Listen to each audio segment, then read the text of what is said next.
As I run along this beach, it's hard to realize that only 4 months before I'd quit, I'd finally left the ranks of the so-called corporate organization.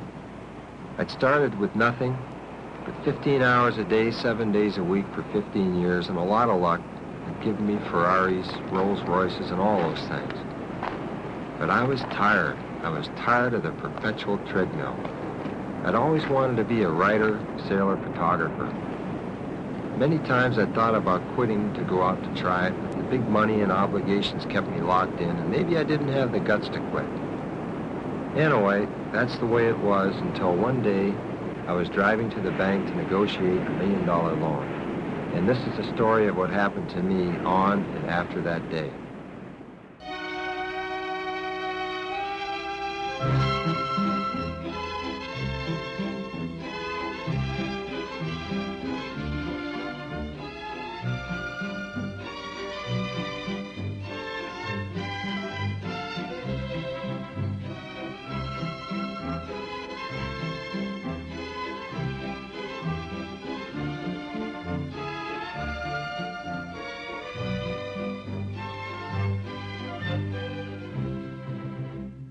Hello and welcome. I'm in the fabulous National Museum for the Royal Navy, and in fact we are up in their relic room, if you like, where they've got some wonderful exhibits that cross the centuries as far as the Royal Navy is concerned. And very appropriately, I'm sat here today with my special guest, Charles Tobias, who's president and commercial creator for Pussers Limited. Now, for many of you who've served in the Royal Navy, the name Pussers will be extremely familiar. But of course, for the last 30 years or so, there has been no rum tot in the Navy. And we're going to be talking about exotic islands, trips around the world for 5 years with a cheetah and a chimpanzee, certain actions that Mr. Charles Tobias took to ensure that the rum survived and became a worldwide name, and we're also going to be talking about other adventures that he's had over the years. Welcome, Charles Tobias MBE, and we must mention that because you've had a very busy week. Yes, it's been a very fulfilling week. I'm sure it must have been. You've been to the Buckingham Palace to meet Her Majesty the Queen and to receive your MBE for your services over this last 30 years to charity, predominantly naval charities both here in the US, and it must have been a wonderful, proud moment for you on Wednesday. Very fulfilling, and what a wonderful human being Her Majesty is, I can tell you. I understand she's very gracious. Very gracious, and lovely blue eyes, I might add. Really? I noticed those. And a great energy. She stood for 2 hours. Yes. And really seemed to enjoy it. It was a wonderful thing. I understand you were quite surprised when you heard that you were on the New Year's honours list. Yes, I had a call from, we're in a British colony, of course, the yes, British Virgin absolutely, Islands. yes. The governor called me before Christmas, said, Mr. Tobias, that you're placed, I'm going to give you some information and you must keep it quiet. You've been placed on the, or selected for the Queen honors list for the New Year. And I said, I had no idea that this was underway or afoot. So I was very surprised and very pleased. And I said, gee whiz, who did this? I knew nothing about it. He said, Charles, I don't know yet, but just please sit on it quietly and you will accept the award. And I said, absolutely, we enjoy that. So that's what happened. Well, we obviously are standing in front of, or sitting in front of the Royal Naval Association banner, which is just one of the charities that you support, and we're going to talk more about those a little bit later. But first, perhaps we can discover a little more about Charles Tobias, the man, because in fact you started life in Toronto in Canada. Yes, I left when I was 17. So across the border into the United States. Which part of the United States did you head for? I went to the University of Southern California. All right, slightly different. From, yes. Yes, slightly different. A little more laid back. A little more. Yes. And at that point you then joined the US Marines. No, I graduated from university. And I had in engineering. Yes.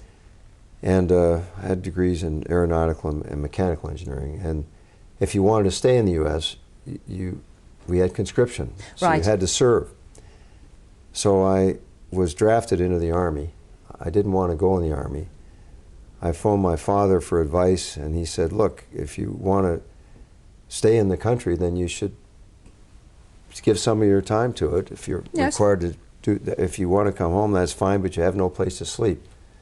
So that was sort of the white feather, you know. Yes. So I went over and I spoke to some of the lads who had been fighting in Korea, Marines, yes. and had gone to school with me. And they said, Charles, don't go in the Army, enlist in the Marine Corps. And so I went over the next day and enlisted in the Marines. We predated my enlistment 3 days prior to my receiving my draft notice. All right, so the Army couldn't come after me. Right. And I became eventually a U.S. Marine. And you were a U.S. Marine pilot? Yes, Is that correct? yes. I went in as an enlisted man. It's a long story, but ended up flying as a fighter pilot. And you served in the Vietnam War? Yes, on an aircraft carrier. The first tour and the second tour and special operations ashore, flying props T-28s. Well, I know that you served with great distinction during the Vietnam War, and I think that's probably going to be a topic for another interview at some time, because there's a lot of stories I'm sure you can tell from those days. But after you came out of the Marines, you stayed in the States? I stayed in the States, and I was in the hospital for a while, and I got out of the hospital. I had a lot of time to think about what I wanted to do. Yes. So I came up with an idea of how to beat SAM missiles, Russian, well, the Vietnamese use missiles a lot, how to beat them, and technically. And I went to the agency, CIA at that time, and who I knew, and went over there, and they gave me a contract to go ahead and try to develop this thing, which I did. And that was the beginning of a business, an electronics business, that we built to more than 100 million a year. And then I eventually sold that and went sailing around the world.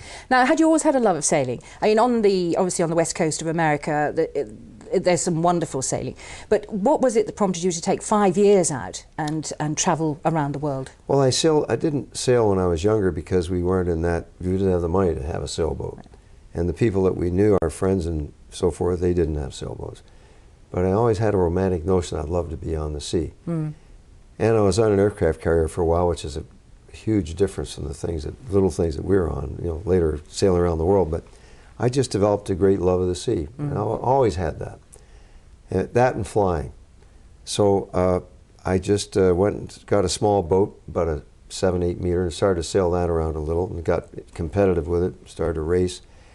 Then I bought a larger boat, and I said, you know what, I'm just going to sail it around the world. So was this the Mar? The Mar, yes. This 5 years, you obviously had some crew. Not paid crew, they were just buddies. Buddies that went along with you, including a 4-footed one. Yeah, we had chimpanzee. Well, I was thinking more of the cheetah. Well, she was an amazing animal. Was she? Just amazing. Lovely, quiet. We used to have to feed her, and we carried it in a little reefer, some chicken for her. Yes. Frozen chickens, feathers and all. Right. And then every second day we'd throw it on the foredeck, and she'd crawl up on that thing, wow, pounce on it. And I'd go all through the motion that she had actually he killed caught it as and they eat everything, feathers, beak, head, feet, everything. Yes. And then watch out, seagulls. So I think seagulls were pretty terrified to land on board the Mar. I've seen her catch a seagull. I made a movie, and one of the scenes, she's sound asleep on the deck, and Tommy used to tease her, would come up, the chimpanzee, and would pull on her tail. And in one frame of film, we were shooting we didn't have video in those days, in 24 frames per second on 16 millimeter. In one frame, which is a 1/10 of a second, a 25th, she came to life, swooped all around, slashed them. And their claws are extended all the time. They don't retract them like the bigger other cats. And caught them across the face. That's how fast they are. So she caught a seagull one time. What prompted you to take them, actually? Were they already your pets, or? No, there was a great American magician named John Calvert, who performed here in London years back for the Magician Show, one of the greatest in the world. And John had these animals with him on his boat and had sailed over to the... So they were used to being on a small boat anyway? Yes, with him. Yes. And he had rescued them from Africa. Right. And John always did exotic things. And he's 100 years old now, and I understand he's going to give his 100th year performance in Florida this coming summer. How wonderful. Yeah. So anyway, John said, Charles, I can't take these, and I knew him, we can't take these back into the States. Would you please take them? I said, John, what am I going to do? So they came on board, and we left with him. Well, people think that it's very dramatic and glamorous the whole time, but in actual fact, you had periods of time when you were at sea for 5 years where it must have been pretty boring. So having those two companions... I got them in Malta. I was in Malta when I met John there. Yeah, so having them as companions must have been much more interesting. I find animals very fascinating. Yeah. I have at home, we have 4 dogs, a macaw, big macaw, and 3 cats. Well, that again seems like we could explore that for a very long time. But I think we ought to mention your film, though, The Way of the Wind, because that was on worldwide distribution. In fact, was played on the BBC here. My wife calls it The Way of the Winded. We will come back to this in a little bit, because it was on this trip that you actually became further acquainted, because you had had some acquaintance with rum before. But I think perhaps since we're in this glorious building that we should just touch on the history of rum in the Royal Navy. And I think if they were to have a video for recruits back in those days, they'd have been hard pushed, because they had dreadful conditions, didn't they? Most of them were press ganged. They lived below decks in awful conditions. That they would start a very long journey, and it would be a barrel of beer and a barrel of water, and they'd drink the beer first because that would go sour, and then they'd hit the water, and then that would be stale. So there were very little options for fluid aboard, weren't there? That's correct. And then, of course, rum came along. And it had marvelous keeping properties. That was after Jamaica.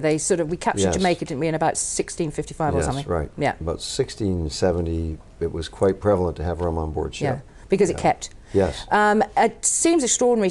It was about 1730s that they actually, 1731, that they sort of brought in the rum ration, if you like. It seems extraordinary to me that they could actually accomplish anything on board with half a pint of rum in them a day. Well, they were tanked out twice a day. In those days, they got half a pint twice daily. Yeah. And they drank it neat, that is without water, just straight down.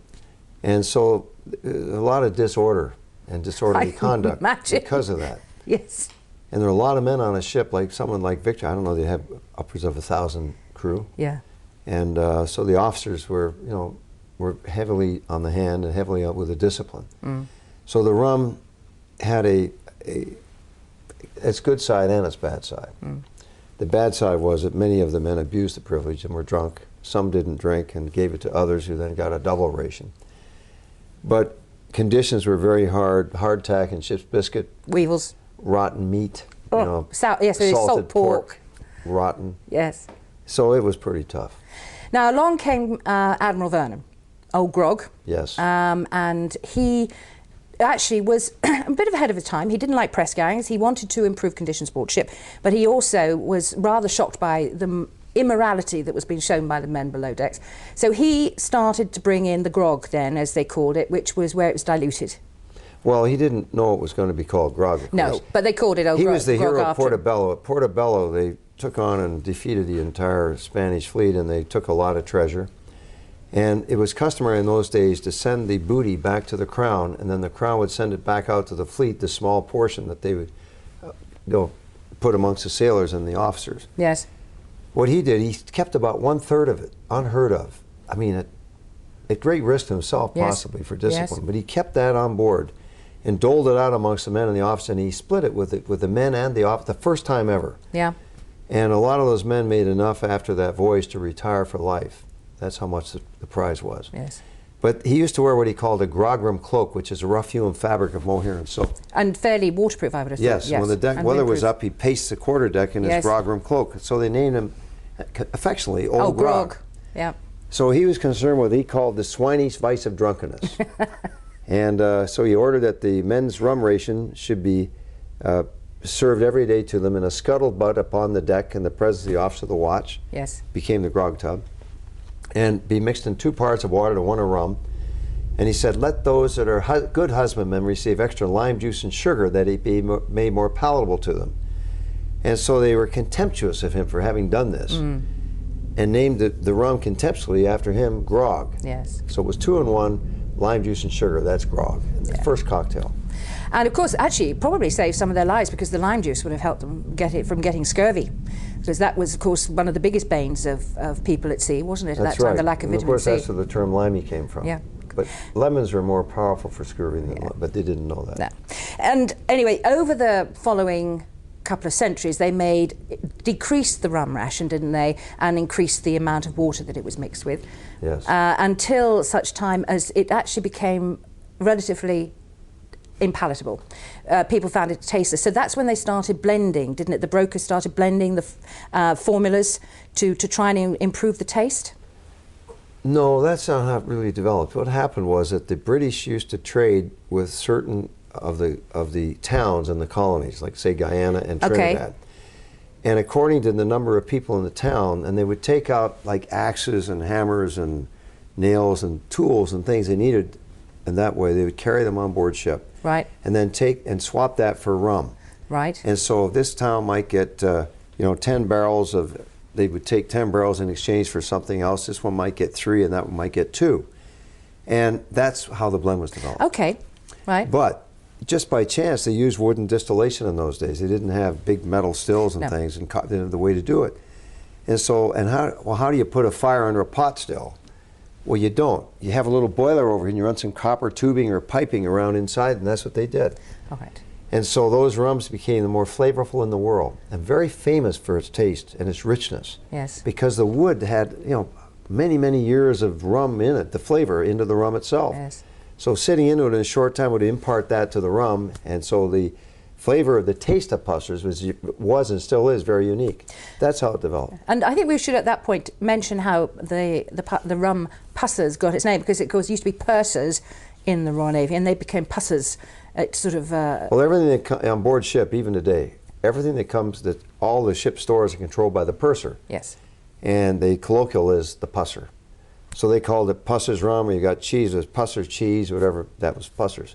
And to say to someone, hey, it's Pussers, means it's very good, even today. Well, that's very useful for your marketing, surely. It is, it is. My wife. Yes. Says, Charles, is it Pussers? No. So that, in a nutshell, I mean, obviously there was a lot more detail to the history, but then it brings us back now to Blacktop Day, which was July 31st, 1970, yes, when the rum stopped. Now, I understand in the US Navy, they went dry in 1862. In fact... 1917. They cut the amount in the 1800s. 1800s. They still had a ration until the 1970s. Is the US Navy still dry? Because yes, I know, yes, they are. Unfortunately. Yes, yes, which is why they like our hitting here and coming to when our I was lovely flying, bars. I still flew with a flask of brandy. Well, against all regs. But you were Canadian. Well, yes, Yeah, but yeah. U.S. citizen. So this brings us back now to your trip around the world. You've been into Jib, and then is it out of Jib that you came and then you had developed a problem and you had to heave to resolve that? Yes, we were on our way out and a pump quit that we wanted, an important pump. Yeah. So we needed a part for the pump. We got on the Channel 16 emergency frequency and got over to the ship, and they said, come alongside. And they put some fenders down. This thing towered way above us. Yeah. Climbed up to Jacob's ladder, that's that rope thing, got up on that, went up, was with the captain, and we started to talk. He says, I have one too many Demi-johns. Yes, of Pussers here. Yeah. One too many. I'm going to give you some to go back, and I have some that I can get you that we have for medicinal purposes, which he did, and I got a good water glass of that, and I proceeded to drink it over a course of about an hour and a half, and he sipped gin and I sipped Slipped down rum. nicely, did it? Yes, beautiful. And then I left the ship feeling no pain and climbed on board, got back at my vessel, got the pump, we went off to sea across the Atlantic via Barbados, and we drank that 1 gallon of rum sailing across, me and my lads. Well, it was 14 days. Yes, but it wasn't an Did the excessive cheetah amount. and the chimp, Tommy and Fifi, have any? No, no. what a no, shame. But we enjoyed it all the way. So then you got back home and then you felt, now this stuff has legs in it. I think this is a commercial venture. I was looking for something to do, and so I decided to live in the West Indies. I went into Antigua, well, Grenada first. I didn't like the thing. They had a revolution there, and a big battle went on. I left, carried out some people with us illegally that were trying to escape from the government. And then we went over up to Antigua, and didn't like it very much. It was not a colony, it was an independent country, which it is today. I didn't feel safe. I went over to the British Virgin Islands, which is a crown colony of Great Britain. Yes. The great justice, governor, they self-govern. And beautiful. I mean, I have to say, part of the attraction is it's the most beautiful, stunning part of the world. Is it about 60 islands? It's about 50 islands, Yes. yeah, 50, 60. And the seas, and I understand it's near perfect sailing weather, is that right? It is. I say it's the sailing capital of the world. Right. The Sir So that Francis helped. Drake Channel. Yes. It did, but it was a great place. But Yeah. I think about safety and rule of law, Yes. values. Those Yes. are important things, and it's just full of that. Right. That's what's great about it. So now we have a 2-year negotiation, if you like, with the Admiralty here in the UK, because you really wanted to have the authentic formula for Right, your... it had to be. It had to be. And so it was about 2 years later that you managed to achieve that? Well, I went on up to Washington, D.C., met Admiral Cole up there, Mike Cole, who was the naval attaché in charge of the British Defense Force in Washington. And we hit it off, and Admiral Burgoyne was first, Mike Burgoyne. Then he left, and I said, I want to go to see the Admiralty Board or someone in charge of something there that I can talk to. Charles, it'll be the second Sea Lord. And they apparently told him that I was not to come. And so he's long out of the Navy, I can tell the story now. So I didn't know that. He said, you go and see them. So I flew over and I met the second Sea Lord. And they said, but Mr. Tobias, were you not told that we could not do this? You're not to come here. And a Marine Corps general was with me, Arthur B. Hansen, who flew over with me, and U.S. Marine Corps. And he said, and I started to argue with him. I said, yes, I thought, yes, he did tell me, but he hadn't. He would have been maybe in some difficulty. Yes. Yeah, no, he didn't tell me. And I said, yes, he did tell me.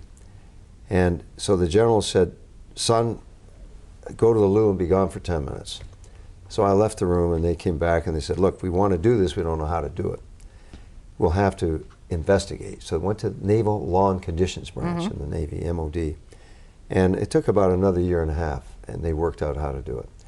And then they said to me, we're going to give this to you. And I said, no, I will not do it unless we can make a significant contribution to a very important charity, which turned out to be the Royal Navy Sailors Fund, commonly known as the Tot Fund. Yeah. And if we can do that, otherwise I won't do it. I don't want to feel as if I've stolen something or taken something that's not mine. And that was important to me, having been in the service and knowing how the lads might feel. Yes. So they said, all right. So we then made, by deed of covenant, we've agreed and we've been donating now more than £1 million to the Sailors Fund. Well, that's the last 30 years, but you actually made that covenant for 100 years, is that right? Yes, it's 100 years, yeah. And it's over 50% of your profits from Pussers Rum has actually gone into charities across the world. Other charities included, yes, that's true. Yeah. And obviously the Royal Navy and young seamen who go ashore, of course, it's spent on shoreside amenities for them, must be extremely grateful.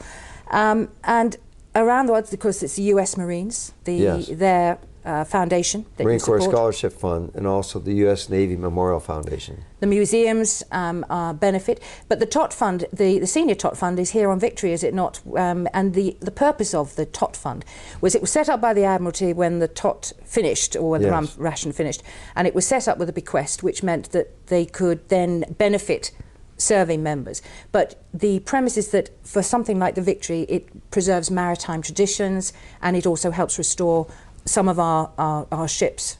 Well, absolutely, but it's inspirational. I mean, you know, Churchill said it takes an endless amount of history to make even a little bit of tradition. Yeah. And Victory is, and of course the great Admiral Nelson, who commanded Victory in the fleet at Trafalgar, 1805, he's a model in every way of all of the values and the things that, not his personal life a little bit perhaps, but the rest of him was important in the defense of his country. He was the greatest admiral that ever walked the deck of a ship, without question, even better than John Paul Jones. Well, that's saying something. Thank you. Would you be saying that if you were in Washington? Yes, I would. Yep. I mean, Nelson has his place in rum legend too, doesn't he? There is the story that he was put in a vat of rum. Yes, in a large, they brought him home an HMS Pickle. Yes. And this legend says that when they had him in a large punch in a cask of Pussers Rum, when they took him out, the rum was gone. The Jack Tars had drilled a hole at the base of the cask and drank all the rum, and thereby drank, of quote, Nelson's blood. Yes. It's not true, sadly. No, it was brandy. It's a wonderful story, though, isn't it? It was brandy. He was in brandy. He was in brandy. I wouldn't doubt they drank a good heft of the brandy. Oh, absolutely. Yeah. Well, waste not, want not. Yes. So, which brings us to present day, and also as commercial creator of Pussers, this you didn't just stop at the bottles. We have restaurants called Outposts. Yes, food, beverage, and clothing. Clothing. And is this in? Are you in Australasia as well, or is it just We're in Germany. You're in Germany. Pussers there, down there, Munich, and we have. We were in Gibraltar, and they went broke. I bet on the property market in Czechoslovakia and lost it. Yeah. And then we're, of course, in the British Virgin Islands, and we're in the U.S. And we're going to expand the business probably. Not at the easiest time in the financial markets, perhaps, but perhaps opportunities. Maybe. Maybe. It's really for fun. Yeah. Well, you're certainly based in a wonderful place to actually have fun with it, but I'm sure that there are many watching today who have benefited from your generosity over the years. There's no doubt about that. Perhaps before we leave, Pussers, we might just mention the painkiller. Ah, the because I painkiller. understand that I'm not allowed to have the 4-ounce rum ration for that. No, we won't. Well, we have painkillers come as number 2, number 3, and number 4. Right. And there is a number 8 that are for captains and kings only. We will not sell them to women, they're too strong. Unless they're accompanied by a captain or a king. Okay, all right. But the painkiller is a beautiful thing. It's a mixture of 4-1-1, 4 pineapple, 1 cream of coconut, and 1 pineapple juice. Right. And I got it wrong. 1 coconut, 1 orange juice, and 4 pineapple juice. And you grate fresh, and of course 2, 3, or 4 ounces of Pussers rum. And then you full of ice, a mug, and grate it off with fresh nutmeg on top. Yes. And it's very, very good. The problem is it's very gentle and flavorful, and it does creep up on you. Yeah, creep up on you. So after the second or third one... This is why we don't trust women with well, this is, yes, we're highly dangerous with that. Before we leave, Charles, just want to mention the Royal Naval Association again, because very, very important to all our serving and non-serving, that we have charities like that today, because obviously life doesn't stop when one leaves the services. No. So there are many organisations today, and if anybody's watching who feels they'd like to support in the way that Pussers Rum has, perhaps not quite as generously because you have been most generous, then of course you can reach them at royal-naval-association.co.uk, and very worthy cause. Thank you so much for taking time out of your busy schedule. I know that you're dashing off very shortly. It's been a great honour to meet you. And I'm sure our viewers have found it fascinating, even those who are die-hard sailors who thought they knew everything about rum and Pussers. Thank you so much. Thank you very much.